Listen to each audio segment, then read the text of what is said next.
Hello everyone, so welcome back to Abhiyantriks academy. Okay, last time जब भी हम लोगों ने कॉम्प्लेक्स नंबर वाला टॉपिक देखा था अपने डेमो लेक्चर 1 में, ओके, सो एक डाउट सबके दिमाग में फिर से आ रहा था, that is nothing but argument, और उसमें भी प्रिंसिपल आर्ग्यूमेंट। ओके, सो हम लोग आज सबसे पहले वही टास्क खत्म करेंगे। ओके, रेडी हो? चलो फिर देखो, यहाँ पे आर्ग्यूमेंट्स दो टाइप के होते हैं। कितने टाइप के होते हैं? दो टाइप के होते हैं। सो आर्ग्यूमेंट्स के अंदर एक रहेगा जो कि 0 से लेकर 2 पाई तक लेके जाएगा तुम लोगों को, that is a standard argument. Okay, and there is one more जिसके बारे में हम लोग बात कर रहे थे, that is nothing but principal argument. तो ये वाला जो है तुम लोगों का वो है प्रिंसिपल आर्ग्यूमेंट। कौन सा है? Principal argument. और ये है तुम लोगों का स्टैंडर्ड आर्ग्यूमेंट। ओके, अभी ठीक से देखो फंडा क्या एग्जैक्टली चेंज कहां पे हो रहा है जिसकी वजह से इसको प्रिंसिपल आर्ग्यूमेंट बोला जाता है और इसको बोला जाता है तुम लोगों का स्टैंडर्ड आर्ग्यूमेंट। फॉर एग्जांपल, अगर मैं यहां पे ये वाले साइड पे कोई भी कॉम्प्लेक्स नंबर को कंसिडर कर रहा हूं, there can be different complex numbers. For example, this is Z1 जो कि फर्स्ट क्वाड्रेंट में, दिस कैन बी Z2 जो कि सेकंड क्वाड्रेंट में, देन Z4 ले सकता हूं। एक्चुअली स्पीकिंग ये लाइन की जरूरत नहीं है, बात को समझो। Okay, Z3, my bad, and there can be Z4. This point only indicates it is a complex number. Okay, Argand's plane की बात कर रहा हूँ, इसको Argand's plane बोला जाता है, complex plane।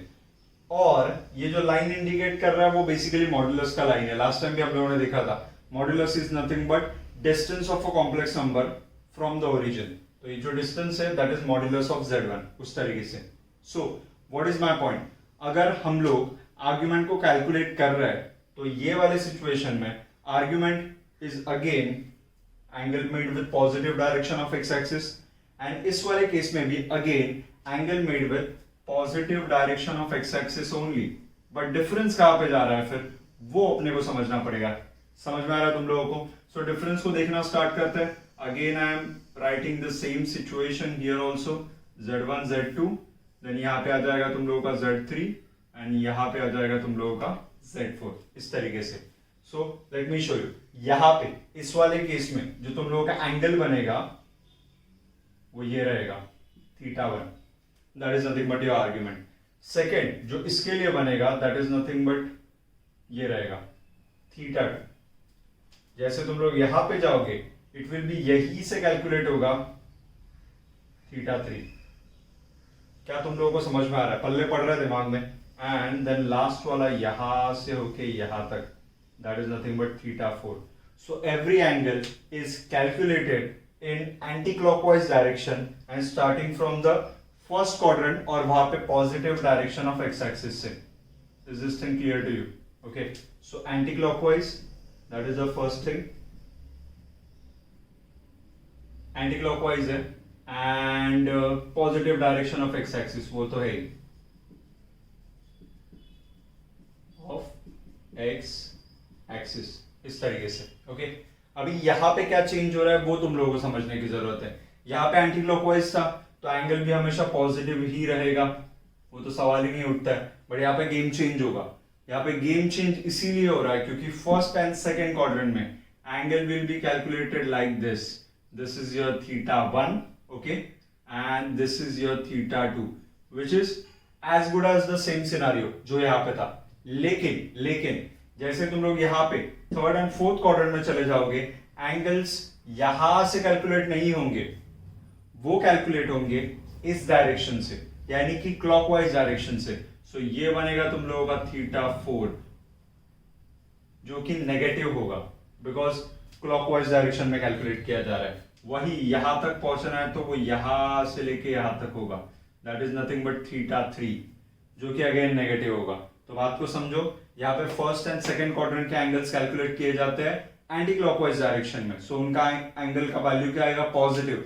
बट वही ये जो तुम लोगों को दिख रहा है θ3 and θ4, they are calculated in clockwise direction, that's why they will be negative. Okay, am I clear to you? और इसीलिए उनका वैल्यू रेंज करता है -π से π के बीच में, -π से π के बीच में। और यहाँ का जो वैल्यू जाएगा वो पूरा जाएगा 0 to 360, यानी कि 0 से लेके 2 पाई तक। Okay, so this is the point जहां पे तुम लोगों को प्रिंसिपल आर्ग्यूमेंट क्लियर हो जाना चाहिए कि उसका कैलकुलेशन किस तरीके से चलता है। सो तुम लोगों को देखना है कॉम्प्लेक्स नंबर कौन से क्वाड्रेंट में जा रहा है। If it is going into third and fourth quadrant and तुम लोगों को बोला गया है कि प्रिंसिपल आर्ग्यूमेंट निकालो, then your target should be simple कि तुम लोगों को अपना आंसर माइनस पाई से पाई के बीच में लेके आना है, रिड्यूस करते जाना है। नंबर कितनी भी बार घूम के आया हो, फॉर एग्जाम्पल 8 पाई भी बोला हो, 9 पाई बोला हो, 7 पाई बोला हो, रिड्यूस इट और उसको माइनस पाई के रेंज के बीच में लेके आओ। समझ में आ रहा है? और रिडक्शन के लिए you know the techniques, I hope वो बेसिक्स सबके क्लियर है। ये वाले बेसिक्स की बात कर रहा हूं, all silver T cups, okay, ये चीजें तुम लोगों की क्लियर होनी ही चाहिए। वो भी नहीं क्लियर है तो उसके बारे में भी काम कर सकते हैं हम लोग। I am telling you again, because basics को क्लियर कराना कोई बड़ी बात नहीं है, लेकिन उसके बाद वहां पे स्टिक रहना पड़ेगा तुम लोगों को। उसके बाद वो चीजें कभी भी भूलनी नहीं चाहिए। ओके, इतना बात क्लियर है तुम लोगों को? फाइन, तो चलो आज के टॉपिक के पास जाते हैं फिर। So let's go to next topic. Okay, topic का नाम क्या है वो देखो ठीक से, एंड उसके बाद सॉल्विंग करना स्टार्ट करेंगे। टॉपिक का नाम है expansion of sine theta cos theta, वो भी एंगल ठीक से देखो, एन थीटा है वो। Okay, so expansion of sine n theta cos n theta in powers of sine theta and cos theta. Okay, करना क्या है यहाँ पे एग्जैक्टली और किस प्रिंसिपल के ऊपर बेस ये काम चल रहा है उसको पहले अंडरस्टैंड करना स्टार्ट करते हैं। ओके, लेट्स गो फिर। देन सबसे पहला चीज जो यहाँ पे इंपॉर्टेंट और पिक्चर में आ रहा है, that is nothing but De Moivre's theorem. Yes, अपना डीएमटी, उसके बारे में बात करने वाले। डीएमटी का स्टेटमेंट क्या आपने, cos theta plus i sine theta the whole raise to n that will be equal to, ये एन जो पावर में है तुम लोगों के वो एंगल के अंदर आ जाता है, यानी कि आर्ग्यूमेंट को मल्टीप्लाई हो जाता है। तो ये चीज बनेगा cos n theta, okay, plus i sin n theta. Same thing is applicable to minus also. So वहां पे तुम लोगों को कंफ्यूज होने की जरूरत नहीं है। ओके, अभी हम लोग यही प्रॉपर्टी का यानी कि डीएमटी का, डीमोवराइज थ्योरम का यूज कर लेंगे और सम्स को सॉल्व करना स्टार्ट करते हैं। Okay, let's go to the first question. क्या बोला है देखते हैं। फर्स्ट क्वेश्चन में मेंशन किया है तुम लोगों को। Okay, yes, express sin 6 theta. So that is your first question. Question number 1. Express, okay, express sin 6 theta, okay, in terms of powers of sin theta and cos theta. In terms of powers of sin theta and cos theta. Okay.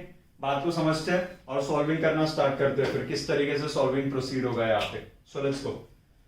सबसे पहले तो चीज sign 6 theta चाहिए, तो सबसे पहले दिमाग की बत्ती जलनी चाहिए। साइन 6 थीटा यहाँ पे अगर अपने को प्रोड्यूस करना है तो उसके लिए पावर को क्या लेना पड़ेगा, लुक एट दिस। अगर यहाँ पे 6 होता तो ये साइन 6 थीटा बनता ना, यहाँ पे जाके देखोगे तो। सो एग्जैक्ट सेम तरीके से प्रोसीड करेंगे। यहाँ पे सोल्यूशन के अंदर सबसे पहला चीज आएगा according to De Moivre's theorem. Okay, so according to DMT we can say that, okay, क्या बोल सकते हैं हम लोग, cos theta plus I sin theta the whole raised to 6 ले लेंगे अगर हम लोग तो वो इक्वल टू बन जाएगा cos 6 theta plus I sin 6 theta like this। अभी इसके बाद क्या होगा वो ठीक से समझो। ये एक चीज मिल चुका है तुम लोगों को, उसको बोल देंगे इक्वेशन नंबर 1। ओके, देन जो नेक्स्ट टारगेट रहेगा तुम लोगों का वो स्टार्ट होगा ये पार्ट को लेके। ठीक से ऑब्जर्व करो, this is nothing but something plus something the whole raise to n. क्या ऐसे कुछ याद आ रहा है क्या? 11th में कुछ ऐसे टाइप का किया था हम लोगों ने। यस, कोई भी चीजें वेस्ट नहीं जाने वाली है। जो भी तुम लोगों ने 11th एंड 12th में स्टडी किया था वो सभी इंजीनियरिंग में घूम के आने वाला है, एक थोड़े एडवांस लेवल पे जाके। ओके, पावर्स इंक्रीज होंगे, वैल्यूज इंक्रीज होंगे, कैलकुलेशंस इंक्रीज होंगे, लेकिन चीजें वही रहेंगी। So you have to understand कि तुम लोगों को हर एक चीज को लेवल अप लेके जाना पड़ेगा and you have to make sure कि तुम लोग मेरे साथ पढ़ रहे हो साइड बाय साइड। ओके, तो चीजें बहुत ईजी लगेंगी तुम लोगों को। सो लेट्स गो। यहाँ पे जा रहे हैं हम लोग, पावर दिया है रेज टू 6। अपने को पता है कि अपने को क्यूब तक ही एक्सपांशन आते हैं, लेकिन उसके बाद के एक्सपांशन के लिए हम लोग एक टॉपिक को यूज करते थे, that is nothing but binomial theorem. अगर तुम लोगों को ठीक से याद आ रहा है, मैं फॉर्मूला यहाँ पे लिख रहा हूं सबसे पहले, उसके बाद will go for the expansion according to it. So formula कुछ ऐसे था, a plus b the whole raise to, अगर n जा रहा है तो उसके हर एक टर्म में कॉम्बिनेशन का टर्म आता था, that is nothing but nc0 plus nc1 plus NC2 and dot dot dot dot dot, okay यहाँ पे और एक टर्म लिखने के लिए जगह चाहिए मेरे को, एंड लास्ट टर्म होता था NCN if you remember correctly. यहाँ पे फर्स्ट वाले टर्म में a का पावर मैक्सिमम से स्टार्ट होता था और एक एक से कम होते जाता था। So a raise to n था तो a raise to n minus 1, a raise to n minus 2, last में जाके a raise to n minus n, that is a raise to 0, तो उसको लिखने की जरूरत नहीं है। देन b का पावर 0 से स्टार्ट होता था, something like b raise to 0, okay. फिर आगे बढ़ेंगे, एक एक से पावर बढ़ेगा तो b raise to 1, b raise to 2 and last term is b raise to n। So this was the expansion for a plus b the whole raise to n। अगर बीच में माइनस होता तो ऑल्टरनेट प्लस माइनस साइन जाते थे, तो plus minus ऐसे ही चलते जाएगा। Am I clear to you? Okay अगर इतना पार्ट इतना पार्ट अच्छे से क्लियर है तो उसके बाद कोई टेंशन नहीं है। ठीक से देखो हम लोग क्या करने वाले हैं, we are going to expand this term, therefore इसके आगे बोल देंगे therefore cos theta plus i sin theta the whole raise to power 6 that will be equal to, फिर हम लोग एक एक टर्म को सॉल्व करना स्टार्ट कर देंगे। ठीक से देखो, सबसे पहला चीज आएगा सेक्सी 0, ओके। नेक्स्ट वाले टर्म के पास जाते हैं, फिर एक एक टर्म को एक्सप्लोर करना स्टार्ट करते हैं, सेक्सी 0, सेक्सी 1, सेक्सी 2, सेक्सी 3, उसके बाद क्या आएगा, आगे बढ़ो, sexy 4, sexy 5 and that one is sexy 6। समझ में आ रहा है तुम लोगों को? सो इस तरीके से अपने कुछ टर्म्स बन रहे हैं। उसके बाद नेक्स्ट थिंग, यहाँ पे इनके वैल्यूज भी पता होने चाहिए। अभी इसके पहले हम लोग कॉम्बिनेशन की हेल्प से एक्चुअली वैल्यूज फाइंड आउट करते थे, लेकिन अभी ऐसे कुछ नहीं करना है, ओके। अभी सिंपलेस्ट ऑप्शन जो तभी भी मैंने तुम लोगों को बताया होगा, ओके, और अभी भी मेंशन कर रहा हूं, is Pascal's triangle. If you remember correctly, तभी भी हम लोगों ने एक बार तो डिस्कशन किया रहेगा regarding Pascal's triangle, okay, 11th के टाइम पे। सो अभी उसी का यूटिलाइजेशन करने वाले हैं। लेट मी शो यू 6 के लिए पास्कल ट्रायंगल कैसे बनेगा। पास्कल ट्रायंगल स्टार्ट होता है 1 से। कहां से स्टार्ट होता है? 1 से, और वो ऐसे 1 1 करके चला जाता है, ये 1, देन उसके बाद 1 + 1 2, ये 1 एज इट इज, ये 1 एज इट इज। दिख रहा है तुम लोगों को? समथिंग ट्रायंगुलर शेप बन रहा है, और वो ट्रायंगल्स के पूरा एक साइड्स को 1 1 से कवर किया जा रहा है। देन 2 + 1 3, 2 + 1 3, ये 1 एज इट इज, ये 1 एज इट इज। देन उसके बाद चाहिए तो, अगर डिस्टिंग्विश नहीं हो रहा है तुम लोगों को, थोड़ी देर के लिए यहाँ पे एक पार्टीशन बना रहा हूं, सो दैट तुम लोगों को समझ में आ सके, ओके। अभी थोड़ा सा क्लियर रहेगा। हाँ, दैट थिंग हैपेंस। तुम लोग जब भी कैमरा से देखते हो तो मेरे लिए तो सब चीजें डिस्टिंग्विश लगती है, लेकिन तुम लोग एक साथ यही पार्ट को भी ऑब्जर्व कर रहे हो और ये पार्ट को भी ऑब्जर्व कर रहे हो, तो partition helps you, okay, to understand. Let's go, यहाँ पे जाएंगे, फिर से आगे बढ़ेंगे। 3 + 1 4, 3 + 3 6, 3 + 1 4, और ये फिर से 1 and 1। Go ahead, 1 4 + 1 5, 6 + 4 10, 6 + 4 10, 4 + 1 5 and 1 again, okay. Let's go ahead, और एक स्टेप जाना है अपने को, 6 तक जाना था ना, तो 6 के पास जाते, ये बनेगा term 5 + 1 6, 1 as it is copied, 15, 10 + 10 20, then 15, then 6, और एक 1 आ जाएगा एंड में, ओके। सो ये है तुम लोगों का पास्कल्स ट्रायंगल। पास्कल ट्रायंगल के अंदर के जो भी वैल्यूज होते हैं ना, वो एक्चुअली तुम लोगों के एक्सपांशन के कोएफिशिएंट्स होते हैं। For example, if I go to this term, okay, याद करो, a + b का whole square, a² + 2ab + b², तो a² का कोएफिशिएंट 1, सेकंड टर्म 2ab का coefficient 2 and b² third coefficient 1। Cube वाला ले लो, a³ 3a² b + 3ab² + b³ समझ में आ रहा है? सेंस बन रहा है? सिमिलरली ये जो टर्म्स दिख रहे हैं तुम लोगों को, ये टर्म्स क्या है फिर? ये फर्स्ट टर्म है तुम लोगों का 6c0, 6c1, 6c2, 6c3 and ऐसे 6c4, 6c5, 6c6।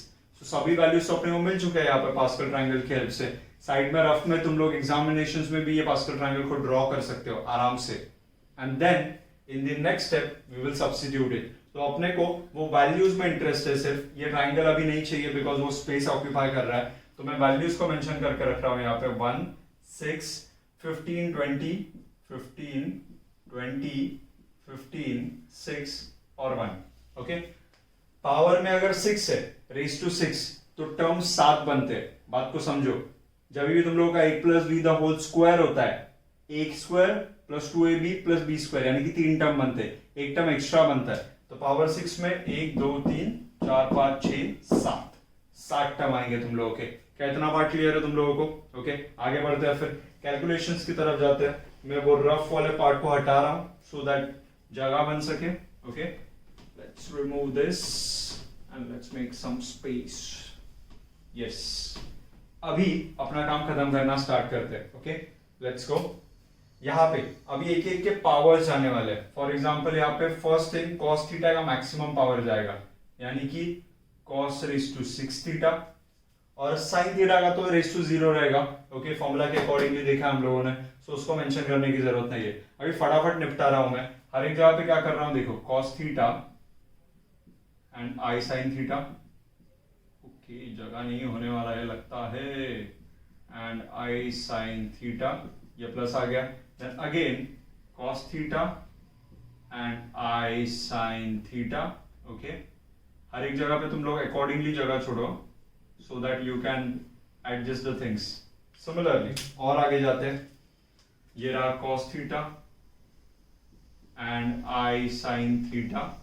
Okay, powers के पास जा रहे हैं। Yes, again cos theta and I sin theta, तो 64 यहाँ पे आएगा cos theta and I sin theta. Again 65 के साथ भी cos theta and I sin theta. And last वाले टर्म में क्योंकि cos वाला टर्म 0 हो जाएगा, फर्स्ट वाला a वाला टर्म 0 बन जाता है पावर में, तो बचेगा सिर्फ I sin थीटा। अभी बस पावर्स लिखने छोड़ दिए मैंने। यहाँ पे 6 से स्टार्ट किया था cos का पावर, यहाँ पे आ जाएगा 5, यहाँ पे आ जाएगा 4, यहाँ पे आ जाएगा 3, यहाँ पे आ जाएगा 2, यहाँ पे 1 एंड यहाँ पे 0, जो कि निकल लिया है। देन उसके बाद यहाँ पे इसका power 1 2 3 4 5 and last one 6। Is this thing clear to you? Okay, board भरा भरा हुआ लग रहा होगा, सो फोकस करो एंड प्रॉपरली एक एक टर्म के ऊपर कॉन्सेंट्रेट करो। सिंपल है, बहुत सिंपल है। Okay, let's try and simplify one and one terms. First thing जिसके पास हम लोग जा रहे हैं, ये चीज है जो हम लोग पुट करेंगे, 6c0 की जगह पे 1 आ जाएगा, तो first term 6c0 is 1, okay, and cos raise to 6 theta, तो ये टर्म क्या बनेगा तुम लोगों का, cos raise to 6 theta. Let's go for the second term, ये रहा 6c1 का वैल्यू इज 6, तो ये आ गया 6। देन उसके बाद आएगा cos रेज टू 5 थीटा, तो ये आ गया cos raise to 5 theta into I sin theta, तो उसको तो कुछ नहीं करेंगे, रेज टू 1 ही है, तो वो आएगा I sin थीटा। उस I को बस मैं आगे ले रहा हूं इधर, सो ये आ गया sin थीटा और ये 6i। Okay, let's go for next term 6c2 के पास जाएंगे तो ये 15 आ जाएगा, ये 15 आ गया, cos रेज टू 4 थीटा। यहां पे अभी ठीक से ध्यान दो, ये टर्म बनेगा I square sin square theta. क्या बनेगा? I square sin square theta. You know the powers of I square का वैल्यू होता है -1, तो वो टर्म बनेगा -1 इंटू साइन स्क्वायर थीटा। सो बात को समझो। ओके, डन, इतना पार्ट डन हो चुका है। उसके आगे बढ़ते हैं, ये तो 15 था, 62, 63 के पास जाते हैं, 20 आ जाएगा, तो ये आ गया 20 cos क्यूब थीटा इंटू आई क्यूब साइन क्यूब थीटा। आई क्यूब का वैल्यू होता है -i, आई क्यूब का वैल्यू क्या होता है तुम लोगों का, माइनस, और यहां पे मेंशन कर देता हूं मैं i। Okay, so cos cube sign cube theta, इस तरीके से। Let's go for the next term 64 यानी कि 15, तो ये आ गया 15 तुम लोगों का, cos स्क्वायर थीटा आ जाएगा, तो ये आ गया cos square theta, i raise to 4 sin raise to 4 theta. i raise to 4 का वैल्यू होता है 1, तो बचेगा सिर्फ sin raise to 4 theta, plus 65 के पास जाता है, 65 is 6 again. Let's go for the value of 6, यहाँ पे जाएंगे cos थीटा बचेगा, तो ये आ गया cos theta, i raise to 5 sin raise to 5 theta. अभी कुछ लोगों का यहाँ पे मिस्टेक हो जाता है, i रेज टू 5 का वैल्यू नहीं होता पता हम लोगों को, लेकिन उसको भी निकाला जा सकता है। i raise to 5 can be written as i raise to 4 into i raise to 4 कितना होता है 1, सो ये 1 बन जाएगा, 1 into i, so that is your value. तो i रेज टू 5 का भी आंसर i ही आता है, तो मैं उसको यहाँ पे रिप्रेजेंट कर रहा हूँ, 6i cos थीटा एंड यहाँ पे sin रेज टू 5 थीटा, इस तरीके से। Am I clear to you? Then next in 6c6 that is 1, तो ये आ गया 1 और ये आ जाएगा i raise to 6 sin raise to 6 theta, तो वहां पे ये चीज बनेगा तुम लोगों का रेज टू 6, तो यहाँ पे आएगा तुम लोगों का square and i raise to 4 again 1 बनेगा, 1 into i square is i square का वैल्यू इज -1, सो लास्ट टर्म तुम लोग का बनने वाला है minus sin raise to 6 theta and it is done. I hope तुम लोगों को ये एक्सपांशन प्रॉपर्ली समझ में आ चुका है। ओके अभी एक लास्ट फ्यू स्टेप्स बाकी है और अपना आंसर खत्म हो जाएगा। ओके ठीक से ऑब्जर्व करो, इक्वेशन 1 में हम लोग को इसका एक्सपांशन मिला था ये चीज। ओके इक्वेशन 2 जो कि यहाँ पे क्रिएट किया हम लोगों ने, वहां पे इसी का एक्सपांशन मिला ये चीज अपने को। ओके जिसको और एक लेवल हम लोग सिंप्लीफाई करने वाले हैं। ठीक से देखो वो टर्म क्या बनेगा तुम लोगों का, cos रेज टू 6 थीटा। अभी मैं रियल पार्ट को एक साथ रख रहा हूं और इमेजिनरी पार्ट को एक साथ रख रहा हूं। तो रियल पार्ट क्या क्या है मेरे पास, cos रेज टू 6 थीटा, ये एक रियल पार्ट है। Let me underline the real parts. एक रियल पार्ट, यहाँ पे i आ रहा है तो ये नहीं आएगा, यहाँ पे i नहीं आ रहा है तो ये आ जाएगा, यहाँ पे i आ रहा है, यहाँ पे नहीं आ रहा है और यहाँ पे भी नहीं आ रहा है। सो बेसिकली ऑल्टरनेट पार्ट जो है ना तुम लोगों के, वो तुम लोगों के रियल इमेजिनरी रहेंगे। Let's see cos raise to 6 theta आ गया तुम लोगों का, देन उसके आगे बढ़ेंगे प्लस के पास जाएंगे, यहाँ पे टर्म्स देखो तुम लोगों के क्या क्या जा रहा है, -15 cos raise to 4 theta sin square theta. Okay -15 cos raise to 4 theta into sin square theta, इस तरीके से। Okay and then I hope तुम लोगों ने यहाँ पे प्रॉपरली नोट डाउन कर लिया। ओके और उसके बाद सिर्फ लिखते जाओ एक एक टर्म को। ये होने के बाद फिर गो for the next term, that is this term.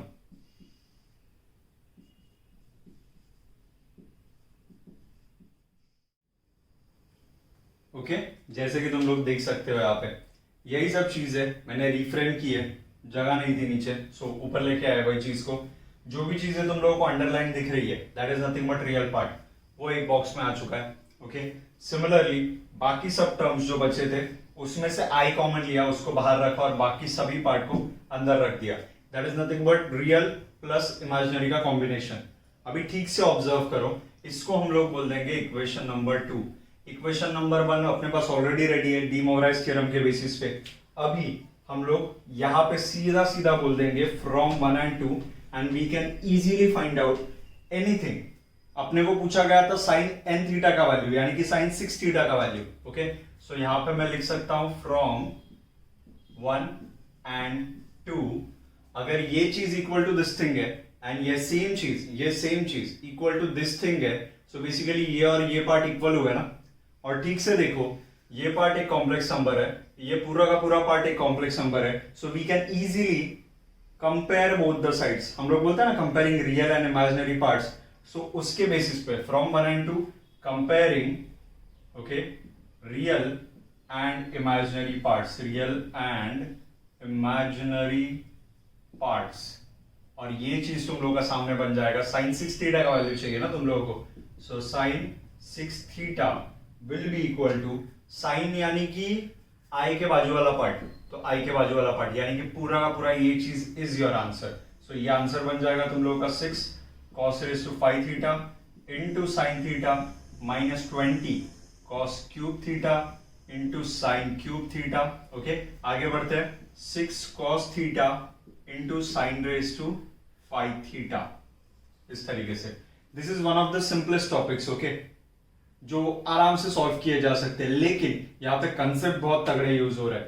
बात को समझो यहाँ पे किस तरीके से अप्रोच कर रहे हैं हम लोग। यहाँ पे कंपैरिजन वाला पार्ट चल रहा है और उसके अंदर हम लोग एक बार बाइनोमियल थ्योरम का यूज कर रहे हैं और एक बार डी मोवराइज थ्योरम का यूज कर रहे हैं। ओके आई होप तुम लोगों को इतना पार्ट क्लियर है। सिमिलरली तुम लोगों को question cos 6 theta find out करने के लिए भी बोला जा सकता था, सेम चीज करना था अब तक, और एंड में बस comparing real and imaginary parts कर रहे थे ना। एक्चुअली तो मैंने सिर्फ इमेजिनरी पार्ट्स को कंपेयर किया यहाँ पे। ओके लेकिन you can do the real part also and cos 6 theta का वैल्यू ये पूरा का पूरा ब्रैकेट आ जाएगा। Is this thing clear to you properly? Okay चलो फिर मिलते हैं नेक्स्ट वाले सेशन में जहां पे और एक सम सॉल्व करेंगे हम लोग और इसको ही थोड़े अलग तरीके से ट्विस्ट करके सॉल्व करने को ट्राई करते हैं। Okay so see you in the next video, तब तक के लिए बाय बाय।